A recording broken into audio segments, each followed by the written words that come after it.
Le titre du message aujourd'hui, c'est comment gagner nos combats. Alléluia. Nous sommes des soldats, nous sommes des guerriers, nous sommes des combattants et nous devons gagner nos combats. Mais aujourd'hui, là, on va parler de comment on gagne nos combats. Bien-aimé, je ne peux pas tout te dire sur comment gagner ces combats parce que je ne suis pas Dieu. Mais ce que je peux te dire, c'est que ça sera une ébauche. Et toi-même, tu as la charge d'écrire le reste de ton histoire. Alléluia. Ça veut dire qu'aujourd'hui, ce qu'on va faire, on va étudier certaines pistes qui ont marché pour d'autres personnes, qui ont marché pour des personnes dans la Bible, qui ont marché pour nos contemporains. Mais toi-même, tu as la responsabilité d'écrire ton histoire. Parce que cette liste n'est pas exhaustive. Donc nous allons communiquer. Nous allons partager ces révélations ensemble.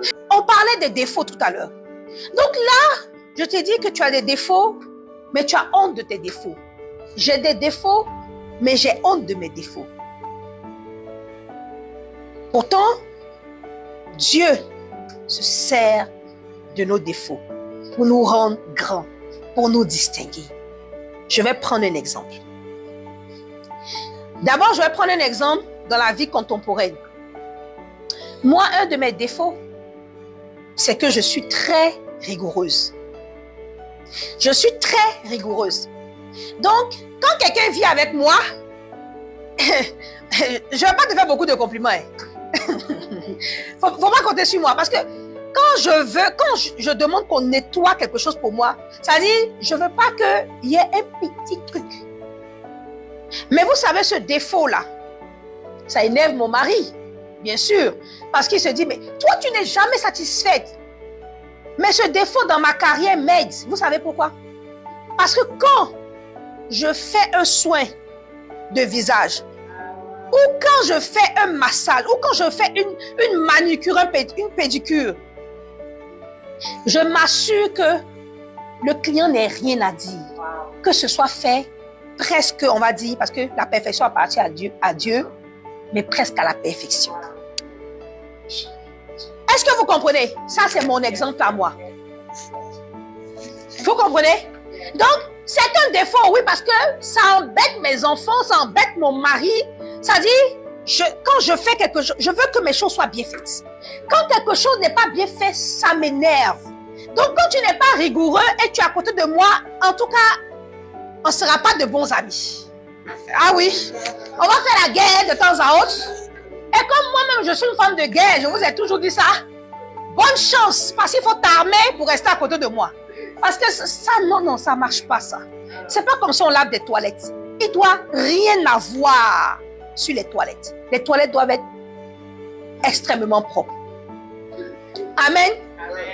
C'est mon défaut. Mais Dieu a fait de ce défaut une force pour moi. Alléluia. Je vais vous parler de quelqu'un dans la Bible. Vous savez, dans le roi David, quand il est allé au combat, la première fois, en fait, il n'est pas allé au combat. Je vous parle d'un jeune homme, un jeune adolescent, qui est le dernier frère d'une fratrie de 7. Ça veut dire que David avait 7 grands frères. 7 grands frères. Quand tu viens d'une famille où il y a beaucoup de garçons, vous savez, les garçons chez eux, ils ont une façon de fonctionner. Chez les hommes, c'est démontré, il y a des documentaires, un documentaire que j'ai regardé il y a longtemps. Les hommes, chez les hommes, quand les hommes sont ensemble, il faut un chef. Il faut un chef. Quand les femmes sont ensemble, les femmes, tu ne vas pas venir être mon chef ici, pardon. Chez les femmes, tout le monde doit être égal. Mais chez les hommes, ça prend un chef. Ce n'est pas leur faute. Ils doivent délimiter leur territoire, comme les animaux, comme le lion, n'est-ce pas? Ils doivent délimiter leur territoire. Et donc, le jeune David est le petit frère. Mais le petit frère est teigneux. Le petit frère là, il est quelque chose quand même. Ça dit, c'est grand frère essaie toujours de le rabaisser, de le dominer, de l'envoyer. Le petit là se laisse pas faire. Le petit David ne se laisse pas faire. Et parce que le petit David ne se laisse pas faire, regardez ce qui lui arrive.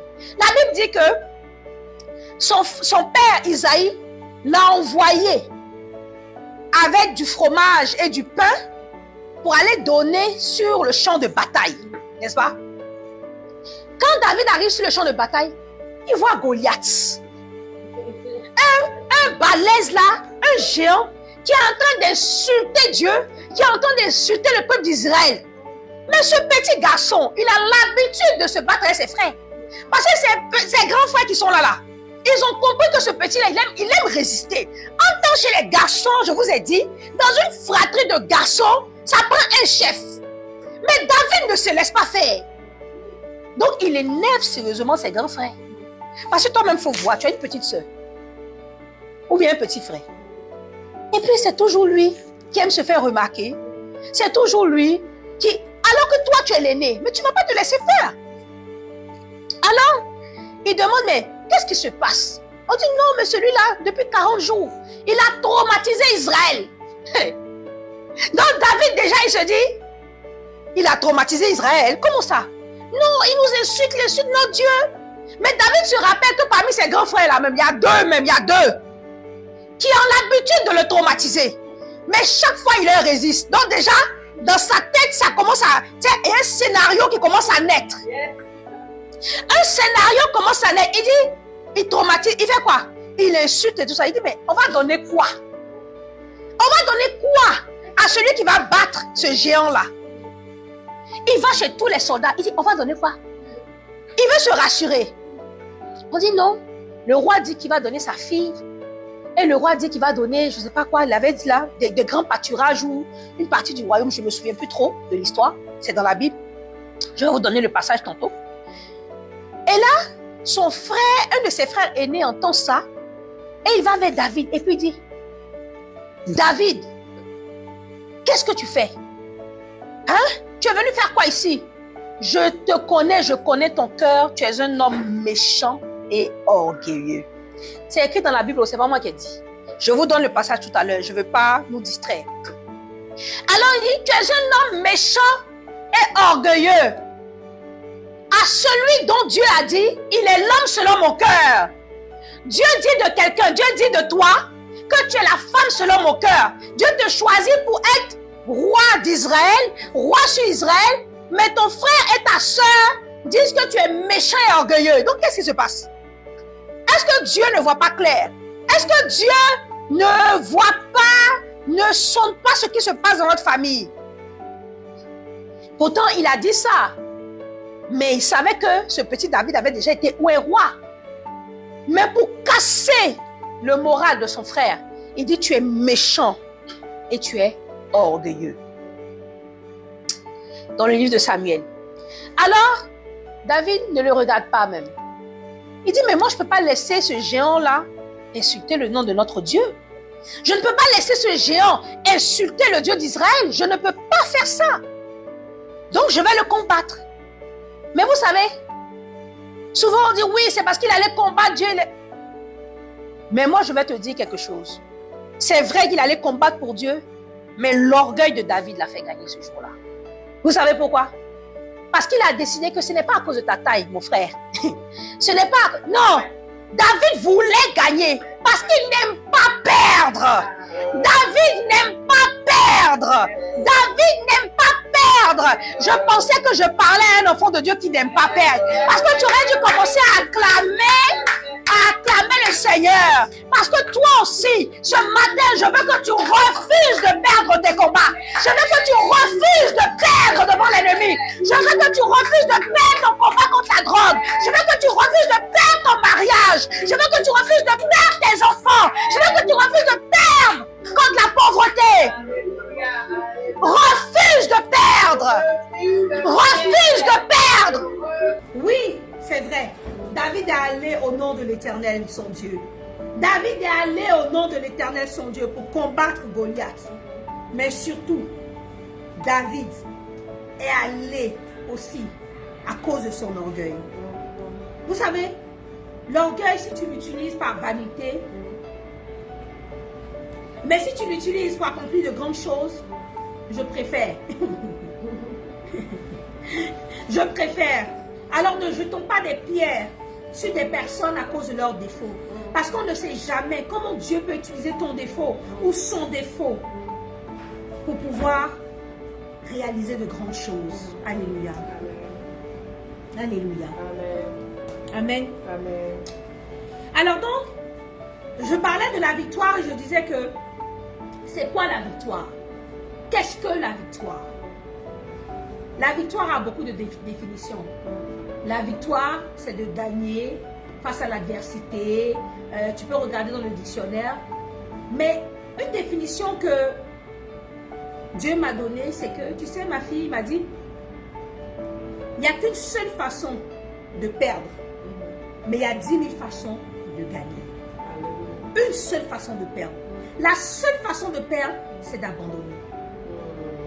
Parce que tu vis des problèmes difficiles en ce moment, tu veux t'enlever la vie. Tu veux t'enlever la vie.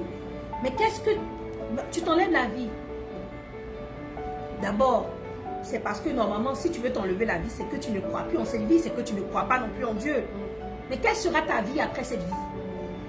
Qui t'a dit que de l'autre côté, il n'y a pas de combat? Peut-être même que la vie que tu penses, oh, tu te dis, oh, ça sera, tout sera fini, c'est bon, c'est fini.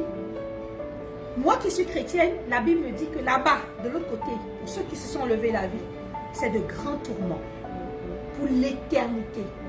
Donc, tu penses peut-être en ce moment que ça va, c'est bon, ça va s'arrêter, ma souffrance va s'arrêter. Mais la Bible nous dit qu'elle va empirer. C'est pas la peine d'essayer de t'enlever la vie. Il faut combattre cette vie. Amen. Il ne faut pas te laisser faire. Amen. Il faut combattre. Amen. Parce qu'aujourd'hui, on t'a diagnostiqué un cancer du sein, on t'a diagnostiqué, je ne sais pas moi, une maladie incurable, tu es découragé. Tu sais, il y a des personnes qui ont pu renverser les diagnostics des médecins jusqu'à ce que les médecins leur disent, mais attends, tu es guéri, mais il n'y a plus aucune trace du cancer. Vous savez, je ne veux pas, quand je parle, j'aime bien parler à tout le monde. Il y a des personnes qui ont prié pour être guéries, et il y a des personnes aussi qui ont changé leur style de vie. Il y a des personnes qui ont cru en Dieu, et à qui Dieu a donné la capacité de guérir du cancer. Mais il y a des personnes qui ont décidé de nettoyer, de faire le nettoyage dans leur vie. Voilà, ils ont décidé que je ne mange plus sucré, je ne mange plus trop gras, je ne mange plus trop salé, je fais du sport, je me repose quand il faut me reposer, je fais ceci, je fais cela. Et eux aussi sont guéris. Pour dire que quand tu veux quelque chose, tu es capable de l'avoir. Ce que j'ai aimé chez les sportifs, c'est que les sportifs disent toujours, rien n'est impossible à l'homme. Vous savez, Michael Jordan a dû penser qu'il est possible pour un homme de voler, pour que quand il a chuté ses 3 points, il nage dans les airs. Non, je ne parle pas de voler dans un avion. C'est-à-dire, Michael Jordan, tu te dis, attends, qu'est-ce qui s'est passé? Il a défié la gravité avec ses jambes. Je ne parle pas de l'appareil. Amen. Amen. Il faut te battre. Comme j'aime parler des sportifs, je vais te parler du Camerounais là. Comment il s'appelle? Son nom me sort de la tête. Hein? Non, pas Tyson. Ok.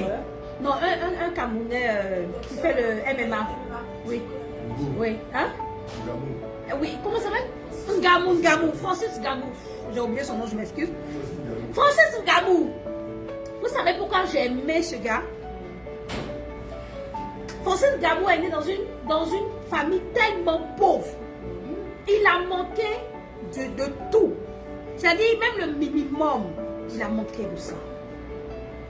Et il avait un rêve dans son cœur. Il était très intelligent à l'école, mais malheureusement, il n'a pas pu continuer ses études par faute de moyens financiers. Mais il avait un rêve dans son cœur. Il s'est dit, oh, moi j'aime le sport, j'ai envie de faire de la boxe. Il regardait Tyson et il s'est dit, waouh, moi je vais être comme Michael Tyson, je vais être comme Mike Tyson, et nanana, je vais boxer et tout. Il est arrivé à 22 ans avec ses faibles moyens, ses maigres moyens. Il est allé dans la capitale de son pays, au Cameroun. Il a commencé à faire un peu de boxe. On lui a dit, tu es trop vieux. À 22 ans, on ne commence pas la boxe. Parce que tu sais, bien aimé, il y a des choses qui sont... La Bible parle des saisons. Tu comprends? Avant l'âge de 18 ans, le squelette d'un être humain n'est pas encore formé. Quand tu regardes, tu fais une radio de ton enfant, tu vas voir que les ligaments ne sont pas encore durs. Pas les ligaments, mais le cartilage n'est pas encore dur. Donc l'enfant qui a 5 ans, l'enfant qui a 6 ans, il va apprendre un sport. L'enfant va lever sa jambe comme ça, plaquer ça contre le mur. Parce que son corps n'est pas encore formé. Mais après l'âge de 18 ans, il y a des choses qui se passent, ça fait que le corps devient un peu dur. Donc, la Bible parle des saisons. Les saisons ne sont pas négligées dans la vie d'un homme. Faisons attention à nos saisons. Donc là, il commence le sport. Et là, on lui dit, ouais, bon, tu n'es pas très fameux, hein, tu sais. C'est pas... Ta boxe, elle laisse à désirer. Hein. On a vu mieux. Hein, Et là, il dit, mais... Il dit, non. Vous avez vu mieux comment? C'est vous, vos infrastructures qui ne sont pas prêtes à me recevoir. C'est-à-dire, le gars se dit que c'est tout le Cameroun en entier qui n'est pas préparé pour lui. Est-ce que tu comprends ça? Je dis que là où tu es actuellement, on te minimise parce qu'ils ne sont pas prêts pour voir le rayonnement de ton nom, le rayonnement de ta lumière, de ce qui est en toi, de ton étoile. C'est eux qui ne sont pas prêts. Sinon, toi, tu as ce qu'il faut. Alors Nganou, il décide de partir. Mais il a une vie de gars. Mais non, mais attends, le mec, c'est-à-dire que sa traversée du désert, lui-même il a dit, c'est pas une traversée du désert spirituelle, hein, c'est physique. Parce que le gars décide de traverser le désert pour aller en Europe, littéralement. Alors il passe par le Niger, le Tchad, la Libye, je sais pas quoi, le Maroc, et tout ça. Il va se jeter dans l'eau en Espagne. Et après, vous pouvez voir sa biographie sur YouTube, elle est très intéressante, très intéressante. Et là, il finit par arriver en Europe. Il arrive en Europe, il est là et puis il ne sait pas quoi faire, il dort dans la rue, hein, comme beaucoup d'immigrants. Il dort de migrants, on va dire de migrants. Il dort dans la rue. Et voilà, tout d'un coup, quelqu'un le voit. Il dit, moi, j'aimerais aller boxer. Et on lui dit, bon, il dit, j'ai pas d'argent pour vous payer, hein, mais j'ai la volonté de faire. Bien aimé, il faut avoir du zèle dans la vie. Nganou n'avait rien dans ses poches, mais il avait quelque chose dans son cœur. Il avait un rêve. Il faut avoir des objectifs. Et il faut avoir du zèle pour toi-même. Il faut savoir qui tu es parce que tu n'es pas n'importe qui. Arrête de te fier à ce que les gens disent de toi. Parce que toi seul, tu sais ce qui est à l'intérieur de toi. Alors il dit, mais j'ai envie de boxer. Le monsieur dit, bon d'accord, je vais te prendre. Viens et puis on va voir ce qu'on peut faire de toi. Il commence, on dit, c'est moyen. Après quelqu'un lui dit, mais tu sais, le MMA sera bien pour toi. Il dit, c'est quoi hein? MMA. Avec son accent, son lourd accent camerounais, il dit, mais MMA c'est quoi? On dit, non, ce sont les arts martiaux, voilà, un mélange de boxe et des arts martiaux. Et il décide de commencer à faire ce art-là qu'on appelle le MMA. Amen. Alors, il décide de commencer à faire ce sport-là. Et quand il décide de commencer à faire ce sport-là, il devient finalement le Francis Nganou que nous connaissons. Alléluia. Alléluia. Il a fait parler de lui dans le monde entier. Il a compéti en France. Il a eu ses victoires. Il a compéti en Europe et il s'est même rendu aux États-Unis dans les plus grands tournois de MMA du monde. Et il est aujourd'hui ce Francis Nganou. Mais s'il n'avait pas cru en lui, s'il avait continué à rester dans cet environnement qui l'étouffait, cet environnement de pauvreté, cet environnement, on lui disait que ta vie, tu vas passer ta vie à travailler dans les mines de sable. Sa vie aujourd'hui aurait été un échec. Amen. Ne laisse pas la vie te dire quoi faire, ne laisse pas les gens autour de toi te dire qui tu es. Il faut toi-même prendre conscience de qui tu es et il faut décider d'avancer. Alléluia. Amen. Il avait dit, le Cameroun n'était pas prêt pour lui, il avait eu raison. Il avait eu raison, le Cameroun n'était pas prêt pour lui. Il a fallu des pays plus avancés pour contenir la force de cet homme-là. Et ces pays plus avancés ont reconnu son talent et aujourd'hui il est qui il est. Alléluia. Amen. Tu sais, tu arrives quelque part, on ne t'apprécie pas. Ne t'inquiète pas. Apprécie-toi toi-même. Garde ta dignité. Garde ta fierté. Parce que Dieu sait ce qu'il a placé en toi. Amen. Souvent, quand Dieu veut emmener quelqu'un très loin, il a cette tendance à couvrir cette personne. Souvent, tu es là et que tu dis, oh, c'est parce que personne ne me voit que je ne me marie pas. C'est parce que le diable a mis un voile sur mon visage. Tu vois souvent les femmes à l'église, là, surtout chez nous en Afrique. Non, mon visage était voilé. C'est comme si j'étais voilée, hein, la soeur. Il y a un voile. C'est un voile noir sur mon visage. Ma chérie, laisse-moi te dire. Souvent, tu as besoin du voile. Parce que quand tu es dévoilé, tu sais, tous les voyous du quartier vont te voir. Et tu risques de choisir un voyou comme mari. Alors que Dieu a préparé un milliardaire pour toi. Dieu a préparé un homme qui est conscient pour toi. Dieu a préparé un homme qui a des qualités pour toi. Dieu a préparé un homme qui a une autorité pour toi. Donc, souvent, il doit te voiler. Reste voilé. C'est pas tous les voiles on enlève. Reste voilé. Dans le temple là, il y avait un voile. Quand Jésus a voulu, quand Jésus est ressuscité, c'est là que le voile s'est déchiré. Pourquoi il y avait un voile? Parce qu'il y a des choses qui doivent demeurer cachées. Il y a des choses qui doivent demeurer cachées. Jusqu'à ce que Dieu lui-même décide de déchirer le voile. Reste voilé. Amen. Alléluia. Ne restons pas souvent là à se dire, oh, le diable, oh, c'est des liens ancestraux. Vous savez, moi, il y a quelque chose qui m'énerve. Je vais vous dire ça. Vos affaires de liens ancestraux là, arrêtez-moi ça. Je suis... Arrêtez. Vous voyez, il faut arrêter parce que je ne suis pas sûre que parmi nous ici, il y a quelqu'un qui avait des liens ancestraux plus forts que Francis Ngannou. Je ne suis pas sûre. Francis Ngannou est né dans la pauvreté, dans un petit village quelque part au fond du Cameroun. D'un père alcoolique qui battait sa mère. D'un père qui se battait au quartier.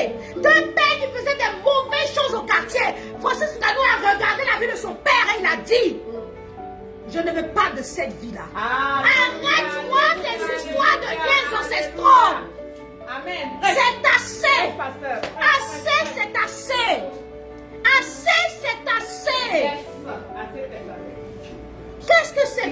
Quand vous ne comprenez plus rien à vos vies, vous êtes là, les liens ancestraux. C'est les liens ancestraux, hein?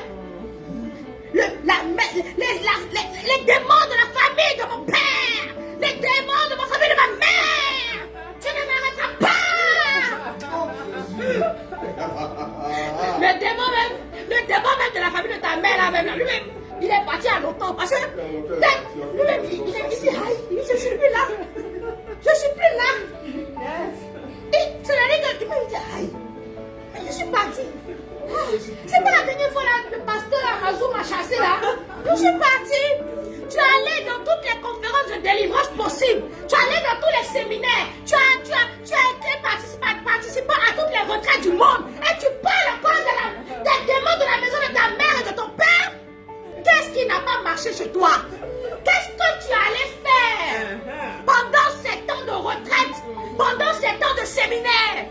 Combien de pasteurs doivent prier pour toi? Est-ce qu'on doit ressusciter Moïse? Est-ce qu'on doit ressusciter Élie pour toi? Mais voyons donc. Voyons donc. Tu es sûr que les démons de la maison de ta mère sont plus forts que les... Attends, arrête-moi ça. Bonne question. Tu es sûr qu'ils sont plus forts que toi? Tu es sûr qu'ils sont plus forts que le Jésus qui est en toi? À un moment donné, le peuple de Dieu, sont sérieux avec nous-mêmes. Amen. Réussir ces combats, gagner ces combats, atteindre la victoire. Il y a deux choses qui travaillent ensemble. la grâce et ton travail. Amen, amen. Tu as déjà la grâce quand tu as accepté le Seigneur Jésus. Tu as traversé cette partie de l'histoire dans l'Ancien Testament où il fallait faire des bonnes choses pour recevoir des bonnes choses. Nous, en tant qu'enfants de Dieu, c'est pas parce qu'on fait des bonnes choses qu'on a des bénédictions. Hein. Parce que la Bible dit que tu demeures fidèle quand je suis infidèle. Donc ça veut dire que comme il sait que tu as accepté Jésus, pour Jésus, souvent Dieu laisse passer certaines choses dans nos vies. C'est pourquoi quand tu vois un frère ou une soeur dont le malheur, ne te moque pas de lui. Ne te moque pas de lui. Ou alors quand tu vois un frère ou une soeur qui n'a pas une bénédiction, ne te moque pas de lui. Parce que toi-même, c'est la grâce qui te couvre. Amen. Aucun d'entre nous, qui que nous soyons, ne méritons les choses qui nous arrivent. Mais en même temps, ce n'est pas parce que la grâce est là qu'on va oublier le travail qui est à faire. Qu'est-ce que je veux dire par le travail? Ce n'est pas parce que tu as la grâce de Dieu, ce n'est pas parce que tu as la faveur de Dieu, ce n'est pas parce que tu as accepté Jésus comme ton Seigneur et ton Sauveur que tu vas arrêter de travailler. Parce que quand je dis la grâce et le travail marchent ensemble, qu'est-ce que je veux dire par là? Ngannou a dit quelque chose, que c'est le Cameroun qui n'est pas prêt pour moi. Mais quand il est arrivé en France là,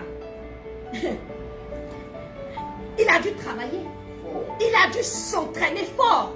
J'aime les exemples des sportifs. Parce que les exemples des sportifs, ça définit, c'est comme un résumé de la vie. Tu vois Ronaldo, malgré son talent, parce qu'il y a des choses, c'est le talent. Ok? Il y a des choses, on est né avec. Ce matin, ma fille me disait, maman, tu sais, ma prof de karaté m'a dit que je dois travailler ma souplesse. Je me suis toujours un peu moquée de ma fille, c'est-à-dire gentiment, hein, parce que c'est mon petit bébé chou, comme je l'appelle. Parce qu'elle n'est pas souple. C'est-à-dire, vous voyez souvent un enfant de 3 ans, même elle est souple, un peu souple. Mais ma fille, elle a toujours aimé. C'est-à-dire, quand elle voit les trucs de gymnastique sur YouTube, à la télévision, elle veut faire, mais elle est dure. Elle n'est pas contente, elle me regarde, elle n'est pas contente. Mais sa petite soeur, de 5 ans, elle a toujours été souple. C'est-à-dire qu'elle vient, elle lève son pied comme ça, ouh, et puis là, son pied se lève. Et ma soeur, ma fille me disait ce matin, maman, tu sais, je ne suis pas souple, je ne comprends pas pourquoi. Et puis toi-même, quand je te montre un exercice du karaté que tu fais, tu es souple. Je lui ai dit, ma fille, moi je suis née comme ça. Mais tu sais, tu as hérité des gènes de ton papa parce que ton papa est très dur. Salut à mon mari, salut champion. Donc je lui ai dit, tu sais, dans les gènes, il y a une distribution des gènes. Donc la souplesse là, tu n'as pas pris. Tu as pris le corps dur de ton papa. Donc ça, je n'y peux rien. Je disais ça pour l'attaquer. Il me dit, mais maman, c'est pas juste. J'ai dit, écoute ma fille, tu sais, moi j'ai vu comment avec le temps tu t'es améliorée. Mais ta prof de karaté, elle ne te connaît pas. Elle ne sait pas que toi, ton défi, c'est la souplesse. Et que ça fait longtemps que tu t'entraînes. Ça fait longtemps que tu t'entraînes pour être souple. Mais la prof de karaté, elle ne sait pas, elle voit un enfant, elle se dit, ben, c'est une petite fille de 10 ans, donc elle doit être souple. Voilà. Mais ma fille est dans la victoire, vous savez pourquoi? Parce qu'elle a décidé de ne pas abandonner. Amen. Parce qu'elle travaille pour sa souplesse. Tous les jours, elle se lève et elle fait des exercices de souplesse. Tous les jours, tous les matins, elle essaie de dire, maman, regarde, j'essaie de faire la split. Maman, je sais. Et tous les jours, elle fait cela. Elle est dans la victoire parce qu'elle a refusé d'abandonner. Ce n'est pas grave si la prof de karaté ne voit pas ça pour l'instant. Ce n'est pas grave. Parce qu'un jour, le monde sera prêt à voir que ma petite fille est souple. Et le monde va pouvoir admirer ses grands écarts, ses splits. Parce qu'elle a décidé de s'entraîner. C'est pourquoi je dis oui, il y a la grâce. Mais il y a aussi le travail. Elle travaille pour cela. Alléluia. Souvent nous voyons des personnes et puis nous disons, oh mais vous avez de la chance. Hein. Regarde, tu es né avec une belle peau. Je vais prendre encore son exemple. En classe, toutes ses copines lui disent, hier soir, elles sont venues me chercher au travail et puis elle dit, maman, toutes mes copines me disent que moi, ma peau est lisse, ma peau est belle et tout ça, et que j'ai la chance d'avoir une maman esthéticienne. Mais ce n'est pas parce qu'elle a la chance d'avoir une maman esthéticienne que sa peau est belle.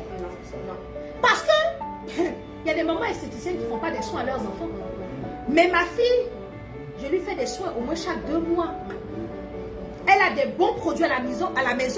Donc, c'est-à-dire le fait que je sois une mère esthéticienne, c'est ça qu'on appelle la grâce. Exact. Ça, c'est la grâce. C'est-à-dire que le fait que sa mère soit esthéticienne, c'est la grâce. Mais ce n'est pas parce qu'elle a cette grâce que forcément elle va la saisir. Donc souvent tu as la grâce. Mais il faut le travail pour aller saisir la grâce.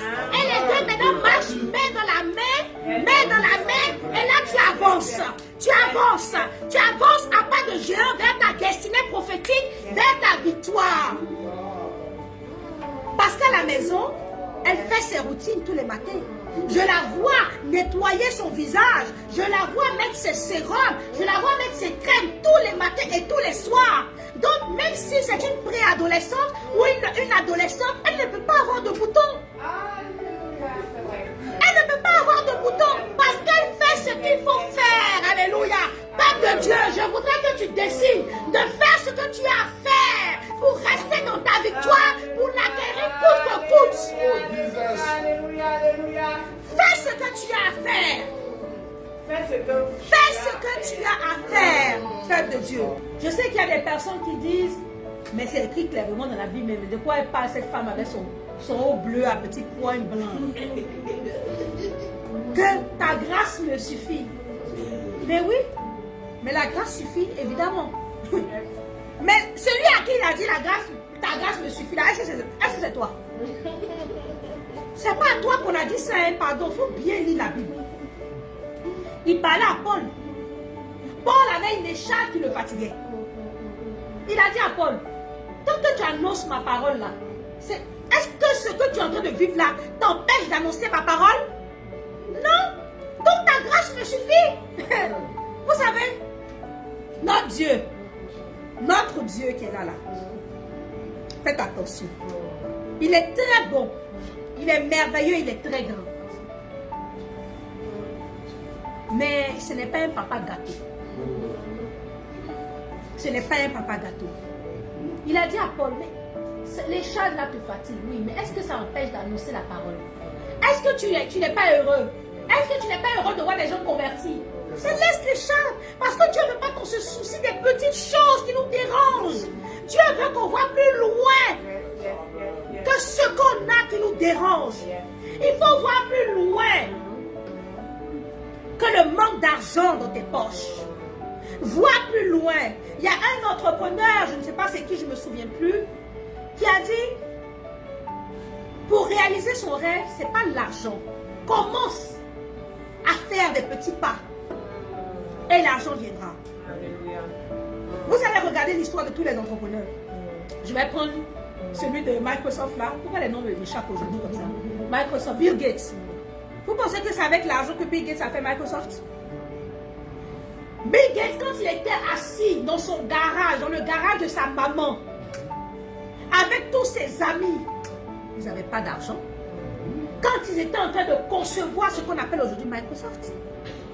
Quand vous regardez l'histoire de Ma, le chinois de Alibaba, comment il s'appelle, quelque chose Ma là, je ne sais plus quoi. Hein? Ils n'avaient pas d'argent. Il dit, il a postulé à je ne sais combien d'entreprises pour avoir du boulot. Tout le monde l'a refusé. Tout le monde. Tu es en train de postuler. Personne ne veut de toi.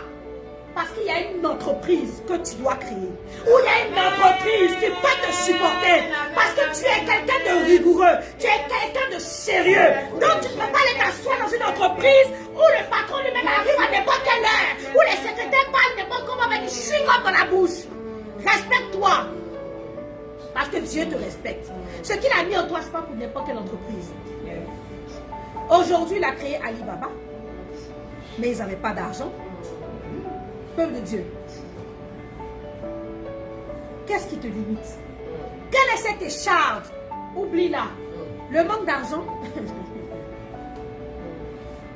Vous savez, je vais prendre peut-être un défaut physique. Il y a des personnes qui disent, oh, je suis trop petite, c'est pour ça que je ne me marie pas. Oh, je suis trop grosse. Oh, je suis trop ceci. n'avez jamais remarqué que c'est les personnes qui sont les plus... Je ne crois pas que les gens soient affilés, mais les plus moches même sont les plus jolies conjointes. Souvent quand tu regardes et tu dis, hé, le joli monsieur là, mais qu'est-ce qui s'est passé? Qu'est-ce qui s'est passé? Je dis que le monde n'est pas prêt pour toi. Hein. Le monde n'est pas prêt pour toi. Tu vois une jolie femme comme ça, mais tu vois son mari, il est petit comme ça. Pourtant, elle a tout. Tu dis, mais non, mais elle est magnifique. Maintenant qu'elle arrive avec son mari, tout le monde dit, mais où est ton mari? Elle dit, mais il est là. On dit où ça? Mais le voilà ici. Donc pourquoi tu te minimises? Si d'autres ont réussi avant toi, qu'est-ce qui va faire que tu vas échouer? La seule chose qui va faire que tu vas échouer, tu sais c'est quoi? C'est si tu ne forges pas ton mindset. Si tu n'acceptes pas d'avoir un mindset de guerrier ou de guerrière, si tu n'acceptes pas de te dire que je dois gagner mes combats, je dois remporter la victoire, c'est ça qui va te faire perdre. Rappelle-toi de ce que je t'ai dit. Il n'y a qu'une seule façon de perdre et il y a 10 000 façons de gagner. Il y a 10 000 façons. Vas-y à ton rythme. Fais de petits pas. Continue encore et encore. Continue. Un jour à la fois sans drogue. Un jour à la fois sans boire de l'alcool. Un jour à la fois sans tromper ta femme. Aujourd'hui, quand tu n'as pas trompé ta femme, que tu n'as pas été le Balthazar du quartier, dis merci Seigneur. J'ai résisté à cette petite blonde qui passait devant moi. Merci Seigneur. Les gens vont se moquer de toi. Mais toi, tu sais que tu as résisté aujourd'hui. C'est un pas à la fois. C'est un jour à la fois. À chaque jour suffit sa peine. À chaque jour suffit sa peine. Les gens disent que tu es toujours pauvre depuis ta vie n'avance pas. Mais toi, tu sais qu'il y avait des jours que tu n'avais pas mangé. Mais si aujourd'hui, toute cette année, tu as pu manger tous les jours, tu es en train de gagner le combat contre la pauvreté. Ne laisse pas les gens te dire. Ne laisse pas les gens te dire que tu es toujours pauvre, que ta vie n'avance pas, parce que ce n'est pas vrai. Ce n'est pas vrai. Alléluia. Oui, tu es riche parce que quelqu'un a payé le prix pour toi. Continue à te battre. Continue à te battre. Alléluia.